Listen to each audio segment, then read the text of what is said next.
சென்னை அடையாற்றில் 2 இளைஞர்கள் ஒரே இரவில் அடுத்தடுத்து 5 கடைகளின் பூட்டை உடைத்து பணத்தை கொள்ளையடித்த சிசிடிவி காட்சி வெளியாகியுள்ளது. கொள்ளையில் ஈடுபட்ட ஒரு இளைஞர் கைது செய்யப்பட்ட நிலையில் தலைமறைவாக உள்ள மற்றொருவரை போலீசார் தேடி வருகின்றனர். இதுகுறித்தான விவரங்களுடன் செய்தியாளர் ஆதாம் இணைப்பில் இருக்கிறார். வணக்கம் ஆதாம், விவரங்களை பதிவு செய்யுங்க. சென்னை அடையார் இந்திரா நகரில் அடுத்தடுத்து 5 கடையின் பூட்டை உடைத்து திருட்டு சம்பவத்தில் ஈடுபட்ட நபரை தற்போது திருவான்மியூர் போலீசார் கைது செய்துள்ளனர். திருட்டு சம்பவத்தில் ஈடுபட்ட சிசிடிவி காட்சிகள் தற்போது வெளியாகியுள்ளது. சென்னை அடையார் இந்திரா நகர் 10வது குறுக்கு தெருவில் கார்ப்பரேஷன் காம்ப்ளெக்ஸ் செயல்பட்டு வருகின்றது. நேற்று அதிகாலை 4 மணி அளவில் அடுத்தடுத்து 5 கடையின் பூட்டை உடைக்கப்பட்டிருப்பதாக கடையின் உரிமையாளர்கள் திருவான்மியூர் காவல் நிலையத்தில் புகார் அளித்தனர். புகார் பெற்றுக்கொண்ட வழக்கு பதிவு செய்த திருவான்மியூர் போலீசார் திருட்டு சம்பவம் நடைபெற்ற கடைகளில் இருந்து சிசிடிவி காட்சிகளை ஆய்வு செய்தனர். சிசிடிவி காட்சிகளின் அடிப்படையில் புனித தோமியாலை பகுதியை சேர்ந்த கௌதம் என்ற இளைஞரை போலீசார் கைது செய்தனர்.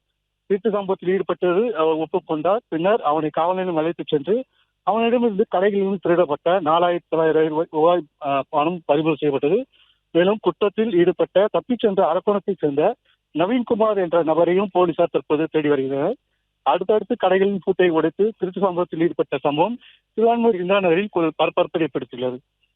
பிளே ஸ்டோர் மற்றும் ஆப் ஸ்டோரில் இருந்து பாலிமர் செயலியை QR கோடு மூலம் பதிவிறக்கம் செய்யுங்கள். செய்திகளை உடனுக்குடன் பெறுங்கள்.